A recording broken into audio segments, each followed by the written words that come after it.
اس نے سونے کا ایک بچھڑا بنا دیا۔ اب اس بچھڑے کی ایک خاصیت یہ تھی کہ اس میں سے گائے کی آواز آتی۔ اعوذ باللہ من الشیطان الرجیم، بسم اللہ الرحمن الرحیم۔ معزز خواتین و حضرات، عزیز طلبہ و طالبات، ڈیلی قرآن کلاس میں آپ سب کو خوش آمدید۔ امید کرتا ہوں آپ سب خیر و عافیت کے ساتھ ہوں گے۔ آج ہم پڑھیں گے سورۃ الاعراف، پارہ نمبر 9، آیت نمبر 148۔ لفظی ترجمہ سماعت کیجیے گا۔ وَاتَّخَذَ، اور بنا لیا، قوم موسیٰ علیہ السلام، یعنی موسیٰ علیہ السلام کی قوم نے، من بعدہ، ان کے بعد، من حلیہم، اپنے زیورات سے، من سے، حلیہم، اپنے زیورات، عجلاً، ایک بچھڑا، جسداً، محض ڈھانچہ، لہو، اس سے، خوارن، گائے کی آواز، علم یرو، کیا نہ دیکھا انہوں نے، انہو، کہ وہ، لا یکلمہم، نہ بات کرتا ہے ان سے، ولا یہدیہم، اور نہ انہیں بتا سکتا ہے، سبیلاً، راہ، اتخذوہ، انہوں نے بنا لیا اسے، اور کانو، تھے، ظالمین، بڑے ظالم، وہ بڑے ظالم تھے، کانو ظالمین، وہ بڑے ظالم تھے۔ معزز ناظرین کرام، اس آیت مبارکہ کا ربط آیات سماعت کیجیے گا۔ اللہ جل مجدہ نے گزشتہ آیات بینات کے اندر نافرمان لوگوں کا ذکر کیا اور نافرمانی کی سزا اللہ تعالیٰ نے بیان فرمائی۔ نافرمانی کی سزا یہ ہے کہ جو لوگ زمین کے اندر تکبر، یعنی کہ اللہ تعالیٰ کی نافرمانی کرتے ہیں، اللہ کریم سزا کے طور پر ان کی آنکھوں کے اوپر مہر لگا دیتا ہے، پٹی ڈال دیتا ہے، آنکھوں کے اوپر پردے ڈال دیتا ہے۔ اگر وہ ہدایت کی راہ دیکھ بھی لیں تو اللہ پاک ارشاد فرماتا ہے کہ وہ ہدایت کے راستے کی طرف نہیں آتے۔ ابھی ہم جو آیہ مبارکہ پڑھ رہے ہیں، اس آیہ مبارکہ کے اندر اللہ کریم نے قوم موسیٰ کی ایک بہت بڑی نافرمانی بیان فرمائی ہے۔ آیت مبارکہ دیکھیے گا، وَاتَّخَذَ قَوْمُ مُوسَىٰ مِن بَعْدِهِ مِنْ حُلِيِّهِمْ وَاتَّخَذَ قَوْمُ مُوسَىٰ مِن بَعْدِهِ، اور ان کے بعد قوم موسیٰ نے اپنے زیورات سے ایک بچھڑا بنا لیا۔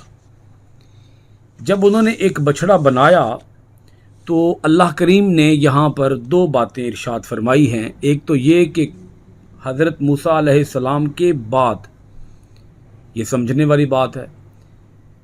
پھر یہاں پر دوسری بات ہے اپنے زیورات سے، یہ بھی سمجھنے والی بات ہے۔ حضرت موسیٰ علیہ السلام کو اللہ کریم نے طور سینہ کے اوپر دو عظمتیں عطا فرمائیں۔ ایک عظمت اپنے کلام کی، اللہ تعالیٰ نے حضرت موسیٰ علیہ السلام کے ساتھ بات کی، اور دوسری عظمت تورات کتاب تھی، اللہ تعالیٰ نے حضرت موسیٰ علیہ السلام کو تورات کتاب عطا فرمائی۔ اب حضرت موسیٰ علیہ السلام کوہ طور پر ہیں، اور آپ وہاں 40 دن آپ نے وہاں سٹے کیا، طور سینہ پر آپ کا قیام تھا۔ اس دوران، یعنی حضرت موسیٰ علیہ السلام کوہ طور پر ہیں، اور آپ کے کوہ طور پر چلے جانے کے بعد پیچھے قوم نے کیا حشر کیا، اللہ کریم اس کا ذکر کر رہا ہے۔ قوم نے کیا نافرمانی کی، اور کتنے بڑے گناہ کے اندر اور کفر کے اندر اور شرک کے اندر وہ مبتلا ہو گئے۔ اللہ کریم یہاں پر اس نافرمانی کا، اس کفر و شرک کا ذکر کرتا ہے کہ موسیٰ علیہ السلام کوہ سینہ پر، طور سینہ پر جا چکے تھے، ان کے چلے جانے کے بعد پیچھے قوم نے کیا کیا۔ تو اللہ پاک فرماتا ہے کہ انہوں نے اپنے زیورات سے ایک بچھڑا بنا لیا۔ یہ بچھڑا بنایا تھا جادوگر نے، سامری اس کا نام ہے۔ سامری ایک زرگر تھا، زیورات کا وہ کام کرتا تھا۔ وہ سونے کو پگھلا کر، سونے کو ڈھال کر، اس سے مختلف آگے زیورات تیار کرتا تھا، اس کا کام ہی یہ تھا۔ تو اس نے اپنی قوم کی اس دکھتی رگ پر ہاتھ رکھا، کیونکہ قوم جو تھی ان کے اندر بچھڑے کی محبت رچ بس چکی تھی۔ وہ چاہتے تھے، انہوں نے حضرت موسیٰ علیہ السلام سے بھی یہ درخواست کی تھی کہ آپ ہمیں ایک ایسا خدا بنا دیں، کیونکہ جب انہوں نے دریا کو عبور کر لیا تھا، فرعون دریا میں غرق ہو گیا اور یہ بخیریت اس دریا کو پار کر گئے۔ تو جب وہ دریا سے آگے سفر کر رہے تھے بنی اسرائیل، تو انہوں نے دوران سفر وہاں پر کچھ لوگ دیکھے تھے جو کہ مختلف بتوں کی پوجا کر رہے تھے۔ تو انہوں نے حضرت موسیٰ علیہ السلام سے کہا تھا کہ آپ بھی ہمارے لیے ایک ایسا خدا بنا دیں۔ اس پر حضرت موسیٰ علیہ السلام نے اپنی قوم کو ڈانٹا، آپ نے تنبیہ فرمائی اور منع کیا کہ ہم اللہ تعالیٰ کا شرک نہیں کر سکتے، اللہ تعالیٰ کے ساتھ کسی اور کو ہم معبود نہیں بنا سکتے، اللہ تعالیٰ واحد ہے، ہمارا رب اکیلا ہے۔ چاہیے تو یہ تھا کہ تم ان لوگوں جو بتوں کی پوجا کر رہے ہیں، تم ان کے اوپر بھی لان تان کرو، ان کو بھی برا بھلا کہو، تو بجائے ان کو برا بھلا کہنے کے تم خود ایک بت بنانے کی درخواست کر رہے ہو۔ تو اب انہوں نے، وہ جو سامری تھا اس نے موقع غنیمت جانا اور اس نے کہا کہ موسیٰ علیہ السلام تو ہمارے درمیان ہے کوئی نہیں، تو اس نے ایک بچھڑا بنایا، اور اس نے وہ بچھڑا بنایا تھا زیورات کے ساتھ، سونے کے ساتھ۔ اس نے بنی اسرائیل سے سارے کا سارا سونا مانگا، اور یہ جو بنی اسرائیل تھے ان کے پاس زیورات تھے قبطیوں کے، تو سامری نے یہ سارا سونا ان سے مانگا، اور ان سے یہ سونا مانگ کے اس سونے کو پگھلا کے اس نے سونے کا ایک بچھڑا بنا دیا۔ اب اس بچھڑے کی ایک خاصیت یہ تھی کہ اس میں سے گائے کی آواز آتی تھی، جیسے گائے بھاں بھاں کرتی ہے ایسے اس میں سے بھاں بھاں کی آواز آتی تھی۔ جسد لہ خوار، اللہ پاک ارشاد فرماتا ہے وہ بچھڑا ان کے لیے محض ڈھانچہ تھا۔ بس اس ڈھانچے کا کمال یہ تھا، ایک تو اس کے اندر بہت چمک تھی، وہ چمک تو اس میں ہونی تھی کیونکہ وہ بنا ہوا تھا سونے کا، تو سونے کی چمک تھی اس کے اندر، اور دوسری جو بات تھی اس بچھڑے کی وہ یہ تھی کہ اس میں سے گائے کی آواز آتی تھی۔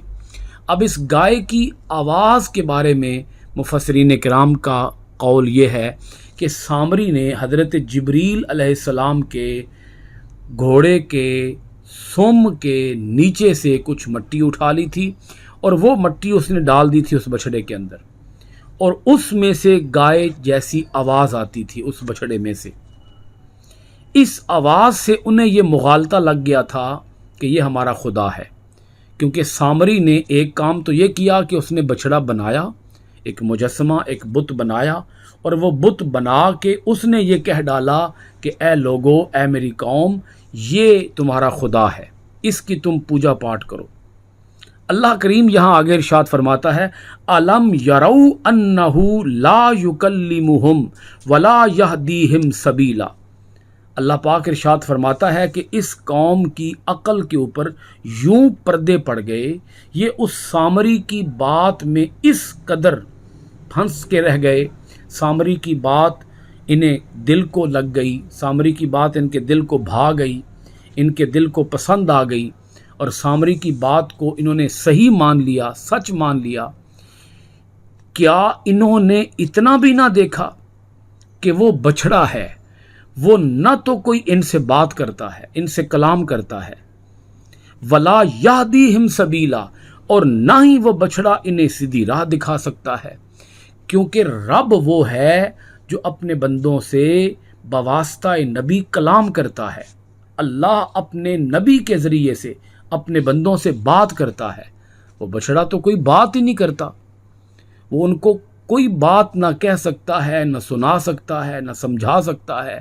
جس بچڑے کو انہوں نے خدا مان لیا ہے، یعنی ان کی عقل کے اوپر کتنے پردے پڑ گئے، یہ کتنے بڑے احمق ہو گئے، نادان ہو گئے، اور بے وقوفی کی آخری انتہا کو پہنچ گئے کہ وہ بچڑا انہیں راہ ہدایت بھی نہیں دکھا سکتا، کیونکہ رب وہ ہوتا ہے جو اپنے بندوں کو اپنے نبی کے ذریعے سے سیدھی راہ دکھاتا ہے، اپنے بندوں کو سیدھی راہ بتاتا ہے، اپنے بندوں کو سیدھی راہ سمجھاتا ہے۔ رب تو وہ ہوتا ہے، الہ تو وہ ہوتا ہے، باعث پرستش، باعث عبادت تو وہ ہوتا ہے جو اپنے بندوں سے نبی کے واسطے سے کلام بھی کرے اور اپنے بندوں کو اپنے نبی کے واسطے سے راہ ہدایت بھی دکھائے۔ اتخذوہ، انہوں نے بنا لیا ہے اس کو اپنا خدا، اس بچڑے کو وہ خدا مان کے بیٹھ گئے۔ وَكَانُوا ظَالِمِينَ، اور وہ بہت بڑے ظالم تھے۔ آیت مبارکہ کے اندر یہ بات مجموعی طور پر ہمیں سمجھ آ رہی ہے کہ حضرت موسیٰ علیہ السلام کوہ طور پر ہیں، اور موسیٰ علیہ السلام کے کوہ طور پر جانے کے بعد 30 دن جب گزر چکے تھے تو انہوں نے اس برے عمل کا آغاز کیا۔ حضرت موسیٰ علیہ السلام کی عدم موجودگی میں، حضرت موسیٰ علیہ السلام کی غیر موجودگی میں، ان کی ایبسنس میں انہوں نے اس کام کا آغاز کیا، اس کام کی بنیاد رکھی، بچھڑے کو خدا بنانے کی۔ اور اللہ کریم نے جہاں بات بتا دی، 2 باتیں بتائیں بچھڑے کے حوالے سے۔ ایک تو یہ کہ انہوں نے بچھڑے کو زیور کے ساتھ بنایا، سونے کے ساتھ بنایا، اور دوسری اللہ پاک نے یہ بات بتائی کہ اس میں سے صرف گائے کی آواز آتی تھی، بس اس میں چمک تھی اور اس میں سے گائے کی آواز آتی تھی، اور نہ وہ بچڑا ان سے کوئی بات کرتا تھا اور نہ انہیں کوئی سیدھی راہ دکھاتا تھا۔ اس کے باوجود انہوں نے اس کو اپنا خدا مان لیا، اور یہ خدا ماننا بہت بڑا ظلم تھا۔ یعنی کسی بھی اسلام کے اندر کسی بھی نئے طریقے کی بنیاد رکھنا، کسی ایسے طریقے کی بنیاد رکھنا کہ جس طریقے سے شرک کی بو آتی ہو، چونکہ یہ ایک مشرکانہ ان کا نیا طریقہ تھا جو انہوں نے پیغمبر کی رہنمائی کے بغیر خود اپنی مرضی سے، خود اپنی چاہت سے، خود اپنی خواہش سے انہوں نے یہ ایک برا عمل شروع کیا۔ اس برے عمل کو اللہ کریم نے ظلم کہا۔ تو ہر وہ نیا کام جو پیغمبر کی مخالفت میں ہو اور جو شرک پر مبنی ہو وہ ظلم ہے۔ اللہ کریم نے یہاں اس عمل کو ظلم فرما کر یہ بات بتا دی کہ شرکیہ کوئی کام بھی کرنا جس سے شرک کی بنیاد پڑتی ہو، شرک کی راہ کھلتی ہو، جس سے شرک کی کوئی راہ ہموار ہوتی ہو، ایسا کوئی بھی کام شروع کرنا وہ ظلم ہے۔ اللہ کریم ہمیں اپنی آیتوں میں غور و خوض کرنے، عمل پیرا ہونے، قرآنی پیغام کو، آفاقی پیغام کو اللہ کریم دنیا کے ہر کونے میں پہنچانے کی توفیق عطا فرمائے۔ سورۃ الاعراف آیت 148۔ انشاءاللہ العزیز آپ کی خدمت میں دوبارہ حاضر ہوں گے سورۃ الاعراف کی آیت نمبر 149 کے ساتھ۔ بہت شکریہ۔ السلام علیکم ورحمۃ اللہ وبرکاتہ۔